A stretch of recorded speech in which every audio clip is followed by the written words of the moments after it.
Hi, everybody. Welcome to today's edition of the Gamut Network. You are in for such a treat for today's interview because not only are you meeting a spectacular young woman and her mother, but you are going to be treated to a performance that you're going to say, I heard that when, because this young woman is going to be a superstar. So, with that, Holly, welcome to the show. Katie, welcome to the show. Hello. It's so nice to have you. I am going to jump right in because I feel like we have a lot to cover. Holly, can you tell us a little bit about yourself, your disability, and what's happening in the life of Holly right now? Well, I am 16 years old. I have a rare condition called optic dysplasia, which causes blindness and autism. And the first few years of my life were rough. I cry. I cry a lot. Yeah. I can't leave the house when I was 3. Can you imagine that? I can't imagine that, actually. Yeah. Yeah, but what stopped me from crying is when my mom played music. It just gets into me. It's a gift. And I also, yeah. think that is so magnificent and probably something that a lot of people can relate to with the pandemic and the overwhelming feeling of life being so incredibly different. Hmm. I'm curious. I as and actually, Katie, this is directed to you. Was that purposeful that you introduced her to music, or did it just happen naturally? No, I mean when you have a baby, you play music.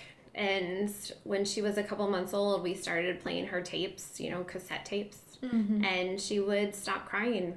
And it just so we played music all day, all night. A lot of classical music, Mozart. She really gravitated towards that, and she would stop crying. So yeah, That's really.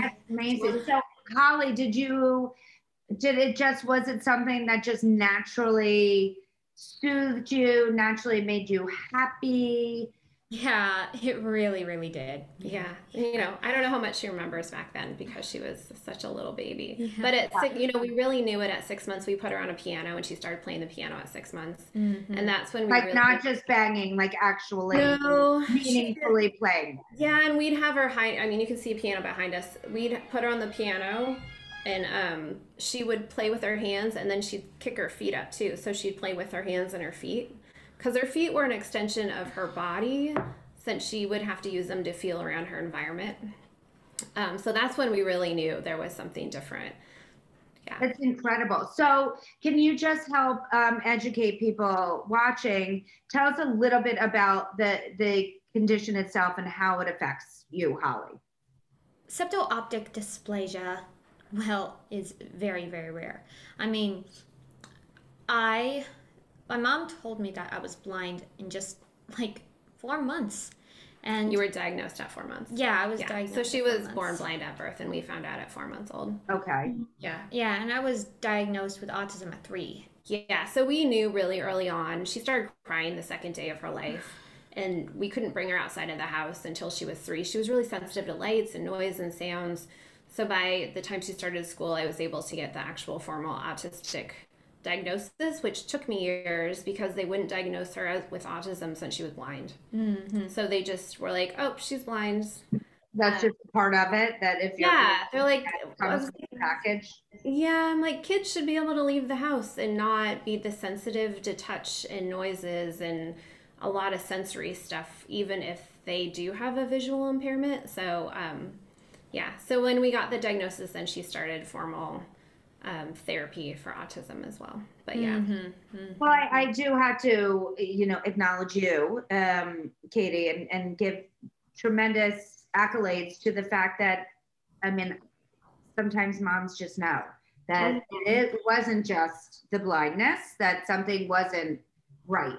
And I can definitely understand that. It was the same in my journey with my son, Oliver, who has muscular dystrophy, that the doctors were just saying, oh, he's just a slow, he's, behind in his milestones. But it just felt bigger. It just felt way, way, way bigger than just being behind. So amazing. Kudos to you. So Holly, what would you say as you started you realizing that you were loving music, and when did you find your voice, your singing voice? Ooh, at 3 years old.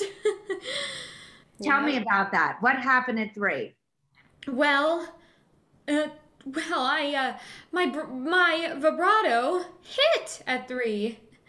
See, came from my biological father. Her, we have people in the family that are musical theater actors. So okay. So for somebody like that, me, that is not very educated on, what does that mean to find your vibrato? Would you know how to explain your vibrato? Yeah, I mean, my vibrato is like a spin in my voice, like a little spin. Like, You want to give an example? Like that, yeah. And we noticed in the car, we were just driving somewhere, and she's in the back seat, and she's singing along, and we're like, okay, that's not normal. There were moments in time throughout her childhood when she was really young, before she was 3 or 4, that something would happen that just wasn't typical. It wasn't very typical. Yeah. Mm-hmm. That must have been so exciting for both of you. Like, but when you heard this come out of her mouth, and you heard this beautiful singing voice, it must have been like, wow, look what's going on here. Is that kind of how you started to really encourage and build that and build that within her? Yeah. It took a while. She started with a teacher for autism with piano when she was 4, because she had surpassed me and her dad at that point. Ooh. And then when she was 7, she actually started working with professional vocal coaches. That's incredible. And how old were you, Holly, when you were in your first show? And what was it? Oh, 5th grade. 5th grade. And what was the show? Well, it's a children's show called Space Pirates. Space Pirates. And what was your role? I am an alien scientist called Professor Lowell. Mm-hmm. She thinks the planet Zugobots is very boring. Were you nervous? No, never. No? Oh, I love that. That just because this just feels like an extension of who you are. Mm-hmm. Right. Yeah, and we knew there was something. We're from Seattle originally. Yeah. And before we moved, she was in a summer camp, and she sang, what did you sing? Do, Re, Mi from The Sound of Music. And she got up there and sang, and we're like, oh, okay, this might be something. So when we moved to St. Louis, not long after that, I plugged her straight into the theater community here, and we've just been going strong since the day we moved here. Amazing. And actually, speaking of that, Holly, as I understand, you have been in 15 shows virtually since April. Is that accurate? Mm-hmm. Yeah, 15 shows. That's more that I've done every other year. Yeah. Mm-hmm. I would say that's probably a little bit of a silver lining to the pandemic, that you're able to perform virtually even for more shows than maybe you would have been able to when you are in person. So that's a silver lining, I think. Mm-hmm. And what has been your favorite show so far that you've done?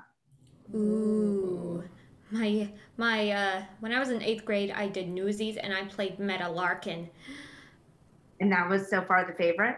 Yeah. Out of all the shows you've done? Yeah. Yeah. That was a pretty fun role. And was it the role or what you got to sing? What made it your favorite? What I got to sing. Mm-hmm. Yeah.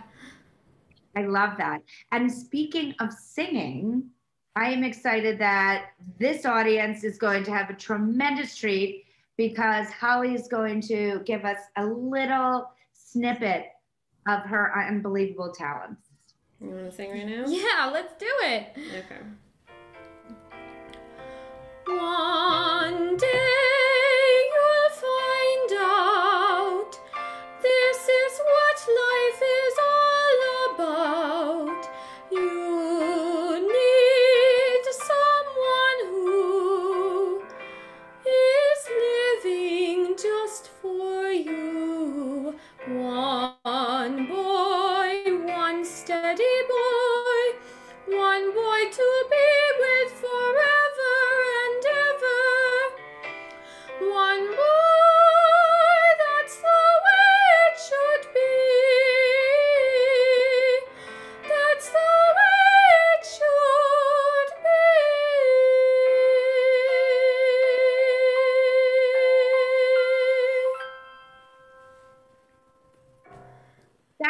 was incredible. Absolutely incredible, especially because Broadway's been shut down for so long. I think we all needed a little Broadway. So thank you so much for that. And I know that currently you are in A Christmas Carol, and there's something very, very cool about this show in that you had to learn something to be in the show. Can you tell us a little bit about that? Yes, I have to learn sign language. American Sign Language. It's hard for me when I'm blind, so my mom has to stand there, hand over hand, just physically feel me. That is so incredible. I was sharing with you all before we started the show that I've always wanted to learn how to sign language, but I can't even imagine how you managed it being blind. But Mom, Katie, can you show us like a little bit about how you did it? Yeah, I could show you, right? Right. So let's see. What's your sign for I am ignorance? Okay. So one of her lines is I am ignorance. So I would do like fist. I'd go I am, and then I'd show her ignorance. And it's a circle. Yeah. And when she has to do circles, I do things like I'd put her hand around mine to hear the circle. Yeah. And so it was all hand. I'd stand behind her when the interpreter was teaching her, and I would physically move her the whole time. So That's incredible. So as you were doing, everybody doing the lines, did the lines as well as the signs as well. yeah. Because there were deaf actors, there are deaf actors in the show as well. Yeah, so the whole show is interpreted. Exactly. Every line, every character, if they don't do the sign language, they have multiple interpreters on screen doing the signs as well. Yep, they had a whole team of interpreters. How does one see this? Is this something that we can all view? Yeah, so the tickets are on sale. I can share the link. Please do. Why not? Let's get involved. The performance is December 20th at 7 p.m. CST. Okay. Yep. And can you say the link so people can look for it? Yeah, let me look it up while you guys. Perfect. You. Don't worry. And if not, we can, certainly put it in the copy. Yeah, let me. Interview. But I think this is something that everybody should absolutely. Yeah, so I can say it, I guess. So it's so tinyurl.com is the website. So tinyurl.com/ODTC Carol. So it's Overdue Theater Company Carol, ODTC Carol. Amazing. So, yeah. Let's go, community. Let's support. This is absolutely amazing. And what role are you playing in the show, Holly? So I am a guest at Old Fezziwig's party, and I also am Ignorance, which is a ghost. Right? Yeah, which is a ghost. Yeah. I love that. That's probably one of my favorites of Christmas time is A Christmas Carol. I love it. I think it definitely is going to bring a lot of joy during a time that we need it, for sure.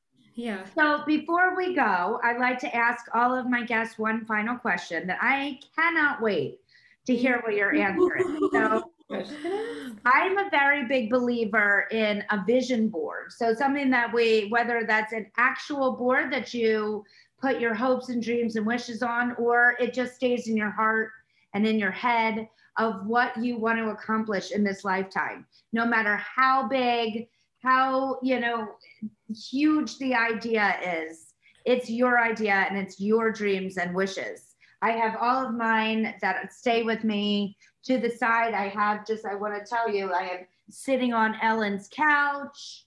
I'm on the magazine with Oprah talking about what we're doing together. I have the fact that I want this show to be actually on a network because I think people with disabilities should absolutely have their own talk show. And I very much intend to make that happen in my lifetime. Yeah. Holly, what would you like to do in your lifetime? What's the big, big vision dream? Well, my dream is to be an actress on Broadway and a professional opera singer. Unbelievable. And wait, is there more? What else? And a movie actress. Good. Perfect. So, and all around superstar. Yeah, she wants to do it all. She wants to play piano. She does, orchestra pits as a pianist. She's in jazz bands, voiceover work. I think that's one thing that you really want to get into. Yeah, right? voiceover She work. wants to do voiceover work for cartoons.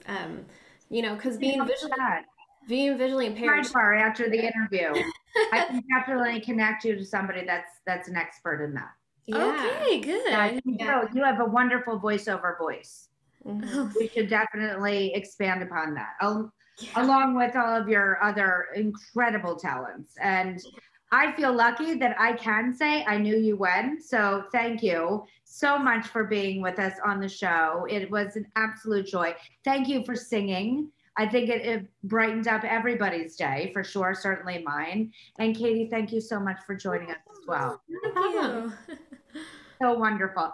If you would like to be on the Gamut Network, please email us at talent@gamutmanagement.com to tell us why you'd be a great guest. Please also don't forget to subscribe to our YouTube channel at the Gamut Network, as well as follow us on social media at Gamut Management. Thank you both again. Bye.